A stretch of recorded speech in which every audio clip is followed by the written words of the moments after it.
Funksiyaning aniqlanish sohasi bu funksiyadagi x qabul qilishi mumkin bo'lgan qiymatlari hisoblanadi. X qanaqa qiymatlar qabul qilish kerakligini ko'rsatib beradi bu narsa. Funksiyani aniqlanish sohasini topish uchun men ketma-ketlik bo'yicha funksiyalar ko'rsatib beraman. Turli funksiyalar bo'lishi mumkin. Masalan, y teng kx plus b funksiya bo'lishi mumkin yoki y teng ax kvadrat plus bx plus c funksiyalar bo'lishi mumkin. Bunda aniqlanish sohasini topinglar desa, endi x ni o'rniga qanaqa sonlar qo'yishimiz mumkin? Shunga qarashimiz kerak. Bu funksiyada x ni o'rniga har qanday son qo'yishimiz mumkin. Har qanday holatdagi son qo'ygan taqdirimizda ham baribir ma'noga ega bo'laveradi. Bu yerda ham shunday x kvadrat funksiyada x o'rniga har qanday son qo'ysak ham ma'noga ega. Shuning uchun bu yerda x tegishli r deb yechim chiqaramiz. X tegishli r degani barcha haqiqiy qiymatlarni qabul qila oladi degani. Ba'zi funksiyalar bo'lishi mumkin. Y teng m taqsim kx plus b ko'rinishidagi funksiyalar bo'lsa, kasr ko'rinishidagi sonlar bo'lsa, buni mahrajini teng emas 0 deb yozishimiz kerak. Chunki biror sonni 0 ga bo'lib bo'lmaydi, shuning uchun mahraji teng emas 0 deb yozamiz.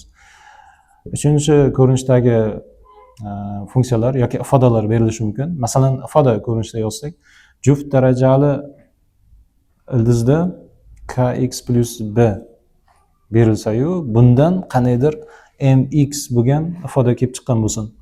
Juft darajali ildiz tagidagi qismni o'zini katta yoki teng 0 va ildizdan chiqqan qismni ham katta yoki teng 0 deb ishlashimiz kerak. Bu yerdan keyin x ni topib olaveramizda. To'rtinchi ko'rinishdagi funksiyalar logaritmik funksiyalar bo'lishi mumkin. Logaritm masalan x1 asosga ko'ra x2 ko'rinishidagi funksiya bo'lsin, y teng. Bu yerda x ga bog'liq bo'lgan nimadir, bu yerda ham x ga bog'liq bo'lgan nimadir funksiya berilgan bo'lsa, bunda x1 katta 0, x1 teng emas 0 va uni argumenti bo'lgan x2 ham katta 0 deb ishlanishi kerak. Bir vaqtda mana shu uchalasi ham o'rinda bo'lishi kerak. Beshinchi ko'rinishdagi funksiyalar. Masalan, y teng arc sinus x, y teng arc cosinus x, y teng arc tangens x, y teng arc cotangens x ko'rinishidagi funksiyalar berilishi mumkin. Bu yerda x ni o'rniga faqat -1 dan 1 gacha bo'lgan qiymatlar qo'yishimiz mumkin. Shuning uchun buni aniqlanish sohasi -1 u 1 oraliqda bo'ladi. Arc cosinus ham xuddi shunday bo'ladi. Arc tangensda aniqlanish sohasi -8'likdan +8'likgacha bo'ladi. Arc cotangens ham xuddi mana shunday bo'ladi. Hozir bitta aniqlanish sohasiga doir misol ko'rsataman. Bizga berilgan bo'lsin, masalan, y teng 1 taqsim ildiz ostida 2 minus x plus ildiz ostida x plus 2 va minus 1 taqsim 1 plus x ko'rinishidagi ifoda berilgan bo'lsin. Bu funksiyada aniqlanish sohasi alohida olinadi. Mana bu ildiz ostida qism katta yoki teng 0 deb ishlanishi kerak edi, lekin u mahrajda turganligi uchun ham faqat 2 minus x ni katta 0 deb olishimiz kerak. Bu yerdan x topsak, x o'ng tomonga plus o'tadi va x kichik 2 keladi. Endi ikkinchi qismga qarasak, ildiz tagidagi qism katta yoki teng 0 deb ishlanishi kerak edi. Bu yerdan x topsak, katta yoki teng -2 bo'ladi.